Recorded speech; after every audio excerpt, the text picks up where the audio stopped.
करके अद्भुत लाभ प्राप्त करने वाले अनुयायी के विचार। नमस्कार दर्शकों, आज हम आपको एक ऐसी सच्ची घटना से रूबरू करवाने जा रहे हैं जो आपके मन में कई सवाल उठा सकती है और आपको सोचने पर मजबूर कर देगी। इस भौतिकवादी युग में जहां लोग धन, शोहरत और ऐशो आराम के पीछे भाग रहे हैं, वहीं एक युवक अंधकार में भटक रहा था।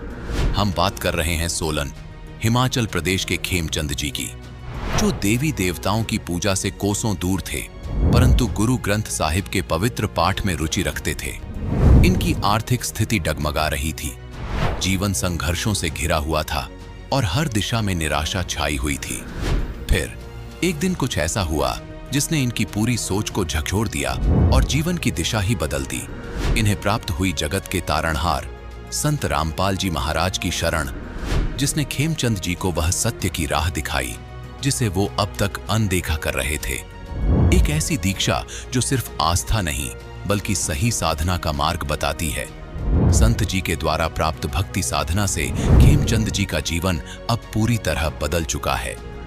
दर्शकों, अब आइए खेमचंद जी से सुनते हैं कि कैसे संत रामपाल जी महाराज के मार्गदर्शन में इनका जीवन रहस्यों से भरी यात्रा से होते हुए शांति और सुख की ओर अग्रसर हुआ। सर नमस्कार। नमस्कार सर। सर क्या नाम है आपका? मेरा नाम सर खेमचंद है। खेमचंद जी कहाँ से आए हैं आप?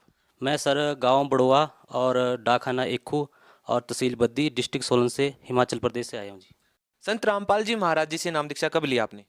सर मैंने संत रामपाल जी महाराज से नाम दीक्षा 2016 में ली थी। संत रामपाल जी महाराज जी से नाम दीक्षा लेने से पहले आप क्या भक्ति साधना करते थे?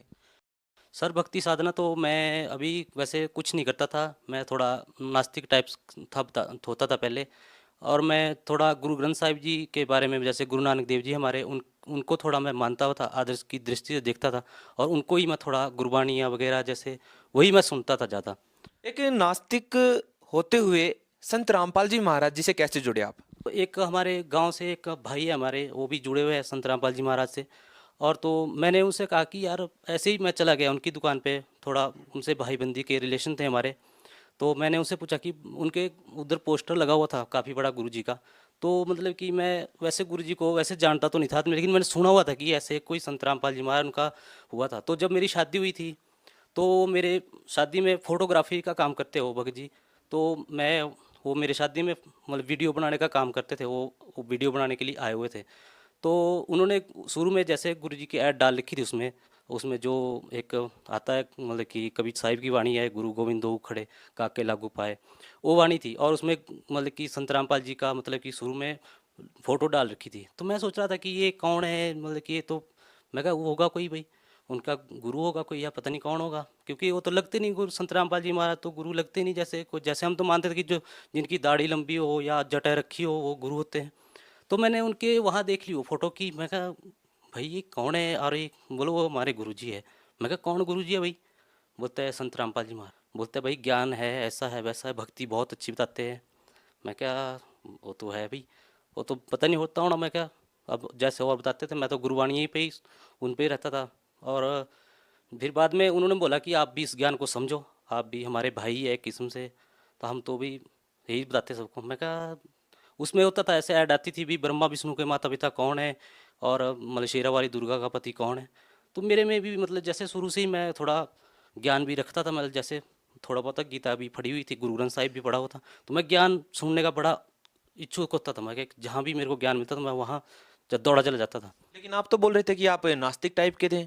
नास्तिक ऐसा था सर, मैं भक्ति किसी की नहीं करता था, एक मन से जैसे गुरु नानक देव जी को मैं आदर की दृष्टि से रखता था, और जैसे कहीं ज्ञान मिल गया, क्योंकि जैसे सारे मैं बता, मतलब आप पूजा पाठ नहीं करते थे, किसी की भक्ति नहीं करते थे? नहीं नहीं सर, पूजा पाठ में किसी की नहीं करता, क्योंकि जैसे बोलते थे कि जैसे हमारे जो कर्म है वही हमें मिलेगा। तो मैं कहा जब हमारे कर्म में दुख है तो दुख ही मिलेंगे, तो हम भक्ति क्यों करें। तो मैं बता रहा था आपको कि मैं फिर उनके भक्त जी के पास गया, तो भक्त जी ने बोला कि एक ज्ञान आप पढ़ो किताब। मैंने सोचा चल मेरे को इतना तो पता लग जाएगा, नाम तो चल नहीं लूँगा मैं, पर इतना पता लग जाएगा कि ब्रह्मा विष्णु के माता पिता कौन है, शेरा वाली दुर्गा का पति कौन है। मैं कहा ये तो किसी ने बताया नहीं, आज दिन तक सुनने में नहीं आया, चल मेरी नॉलेज ही हो जाएगी, और मैं नाम तो क्यों लूँ। क्योंकि मैं सर सबसे ज़्यादा तो मैं आपको बताऊँ कि मैं मांस बहुत ज़्यादा खाता था। नशा तो वैसे ही मैं ऐसे करता नहीं था, लेकिन मांस खाने का मैं इतना आदी था कि मैं मांस मतलब डेली का खाता था, मैं डेली का। और जैसे ही मैं घर में गया, एक दो पन्ने पढ़े, मैं कहा यार ज्ञान तो अच्छा है। फिर मैंने सत्संग भी सुनी रात को, जैसे बताया उन्होंने कि सत्संग आती है। तो जैसे ही मैंने सत्संग लगाई तो उस दिन संत रामपाल जी महाराज गीता के ज्ञान सुना रहे थे, और उसमें बता रहे थे कि जैसे गीता अध्याय 15 श्लोक नंबर 1 से 4 तक बता रहे थे कि ऊर्ध्व मूलम अधे शाखम, मतलब कि ऊपर को जड़ वाला, नीचे को मतलब पीपल का वृक्ष है, वैसे बता रहे थे। तो मैं थोड़ा बहुत गीता भी पढ़ी हुई थी, तो मेरे को एकदम से हो गया, नहीं भैया यार, तो ज्ञान तो बिल्कुल सही बता रहे हैं, और ये भी है। और उसमें बताया कि जो इसके बारे में जानता है वो वेदों को जानने वाला है। मैं कहा ये भी सही है। फिर जैसे अध्याय 18 श्लोक नंबर 62 में कहा है कि उस मतलब कि और दूसरा परमात्मा है कोई, तो मैं कहा परमात्मा तो कोई और बताया। तो काफ़ी मतलब कि मेरे को समझा है कि नहीं, ज्ञान बहुत अच्छा ज्ञान है और सही बता रहे हैं।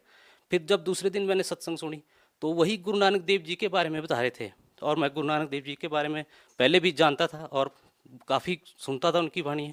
तो जब वहाँ पता लगा कि गुरु नानक देव जी ने भी यही भक्ति की हुई है और कबीर ही परमात्मा है और धरती पे आए हुए इस टाइम, तो मैं हैरान हो गया एकदम से। मेरे जैसे पैरों के तले से ज़मीन भी खिसक गई। तो मैं एकदम से हैरान रह गया, भी वाकई में ये ज्ञान सही है। मैंने उनको बोला कि भाई मैंने नाम लेना है और ये संत पूरे हैं। तो उन्होंने सोचा, देखा देखी में आगे उन्हें, इनको इतना ज्ञान नहीं है। उन्होंने बोला भाई तू अभी ज्ञान सुन ले।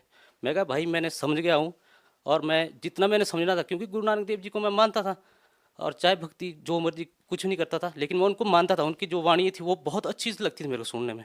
तो उनके बारे में पता लगा कि ये इसी भक्ति को करके पार हुए हैं, और हमारे को भी यही भक्ति करके पार होना है।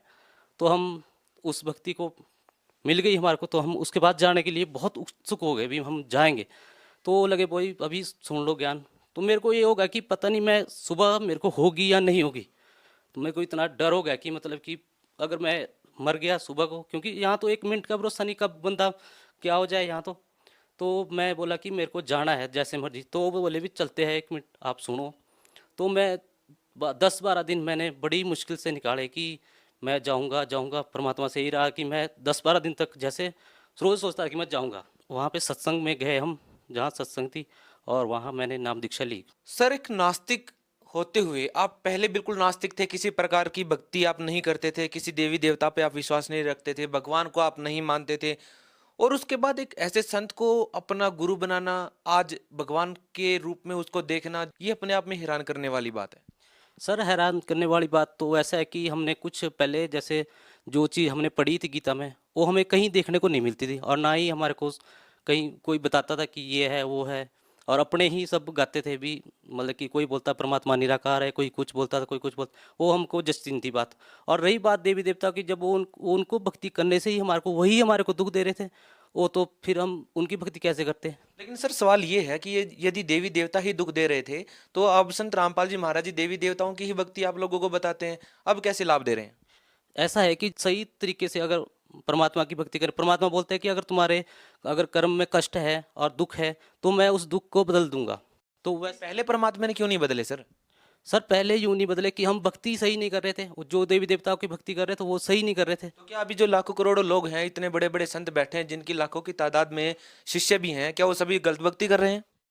सर बिल्कुल गलत भक्ति कर रहे हैं, क्योंकि जैसे पहले तो सर अनपढ़ होते थे, का ना कोई पढ़ा लिखा समाज नहीं होता था। सिर्फ नहीं, अभी तो सभी पढ़े लिखे हैं, जो ज्ञान दे रहे हैं वो भी पढ़े लिखे हैं, जो उनके शिष्य बने बैठे हैं वो भी पढ़े लिखे हैं। तो अब आप ये कैसे कह सकते हैं कि भाई वो जो भक्ति दे रहे हैं वो गलत है और आप जो भक्ति कर रहे हैं वो सही है? सर ऐसा है कि जैसे मान लो पहले हम पढ़े लिखे नहीं होते थे, और अब जैसे पढ़े लिखे हैं, ठीक है, तो वो अपना एक धंधा भी है उनका कि वो अगर सही ज्ञान देने लगे और वो बताने लगे कि गीता में श्राद्ध करना मना है, या गीता में जैसे कर्म कांड के लिए नहीं, आपकी बात मान लेते हैं, यदि साधु संत हैं, जो बड़े बड़े संत हैं, उनका धंधा है, लेकिन उनके जो शिष्य हैं, जो नाम दीक्षा लेके बैठे हैं, उनका तो धंधा नहीं है ना सर। वो तो उनको भगवान के रूप में देख रहे हैं, वो तो भक्ति कर रहे हैं ना। आप उनकी भक्ति पे कैसे सवाल उठा सकते हैं? वो कैसे गलत हो सकते हैं? आप कैसे सही हैं? सर ऐसा है कि वो उनके ऊपर ही विश्वास कर रहे हैं ना सर। अगर वो खुद देखे कि गीता में क्या लिखा हुआ है और वेदों में क्या लिखा हुआ है, वो तो उनके ऊपर विश्वास करे। अंधभक्ति किसको बोलते हैं? इसी को ही अंधभक्ति बोलते हैं। लेकिन लोग कहते हैं कि आप अंधभक्त हैं, आप अंधभक्ति कर रहे हैं, तो इस बात का फैसला कैसे हो कि कौन सही भक्ति कर रहा है, कौन गलत भक्ति कर रहा है? सर आपने बिल्कुल सही प्रश्न किया। जैसे वो बताते हैं कि श्राद्ध करो और व्रत करो, तीर्थ गंगा में नहा के आओ। जब आदमी जैसे हमारे मरते हैं तो गंगा में नहा के आओ, और व्रत करो, एकादशी का व्रत करो, मतलब कि ऐसी साधना बताते हैं जो कि गीता में बिल्कुल मना की हुई है कि व्रत नहीं करना चाहिए, और ये वही करते हैं। देखिए, आप कह रहे हैं कि पाप कर्म कट सकते हैं, जबकि हमने तो अभी तक ऐसा ही सुना है कि पाप कर्म नहीं कट सकते हैं, क्योंकि जिसने जैसा कर्म किया है वो तो भुगतना ही पड़ेगा। हमने तो आज तक यही सुना था, लेकिन आप कह रहे हैं पाप कर्म कट सकते हैं। हम आपसे पूछना चाहेंगे कि आपको क्या लगता है कि आपके पाप कर्म कटे? आपको कोई भक्ति करने से कोई राहत मिली? हाँ जी सर, आपने बिल्कुल सही क्या नाम क्वेश्चन पूछा कि सतभक्ति करने से क्या लाभ होते हैं और सतभक्ति करने से क्या परिणाम निकलते हैं। जैसे मैं अपने बारे में भी बताना चाहता हूँ कि मैं पहले बहुत ज़्यादा मांस खाता था, और मतलब कि जैसे मैं जब नाम दीक्षा लेने का भी सोचा था तो मैं सोच रहा था कि मैं मांस नहीं छोड़ सकता। तो मैंने जो भक्त जी जिन्होंने मेरे को बताया था कि आप, मैंने उनको बोला कि भाई मैं मांस खाना नहीं छोड़ सकता और मैं नाम लूँगा पक्का। तो उन्होंने बोला कि आप संत रामपाल जी महाराज से अपने मन में अर्ज लगाओ कि मैं आपकी शरण में आना चाहता हूँ और मेरे से ये जो मैं गलत चीज़ है ये छूटनी चाहिए, मेरे से मांस जो छूटना चाहिए, ये गलत चीज़ें हैं ये छूटनी चाहिए।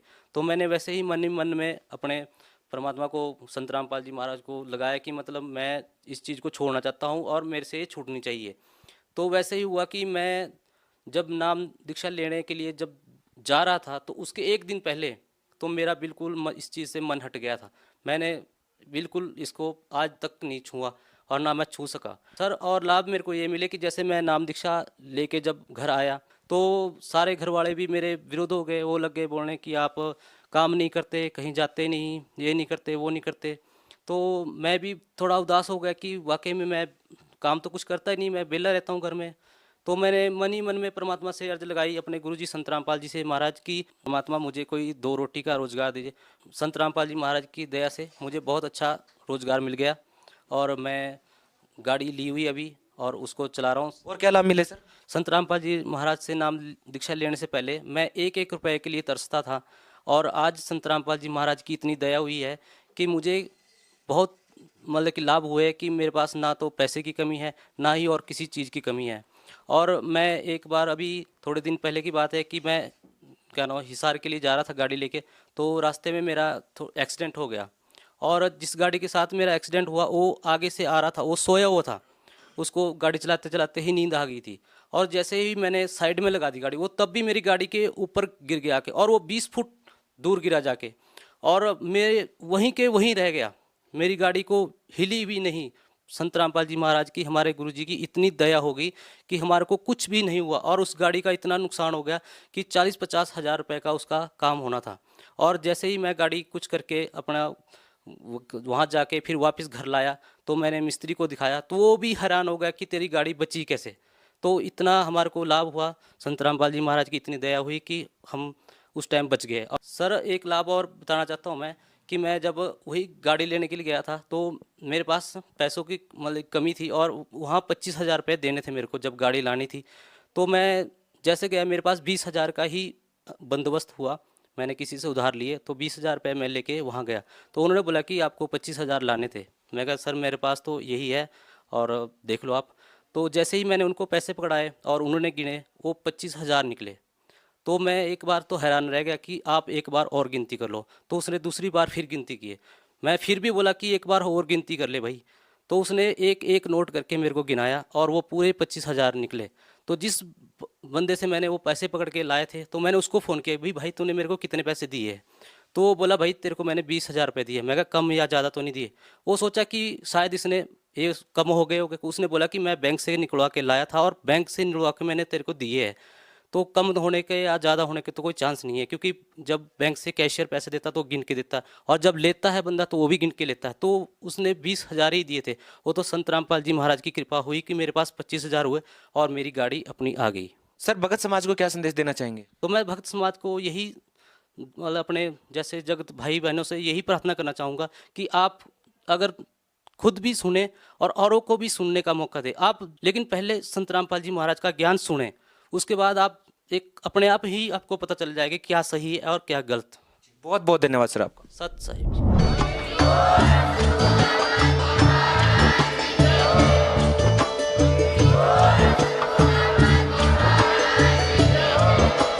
आप सुन रहे थे जगत गुरु तत्वदर्शी संत रामपाल जी महाराज जी के मंगल प्रवचन। अधिक जानकारी के लिए विजिट कीजिए हमारी वेबसाइट www.jagatgururampalji.org।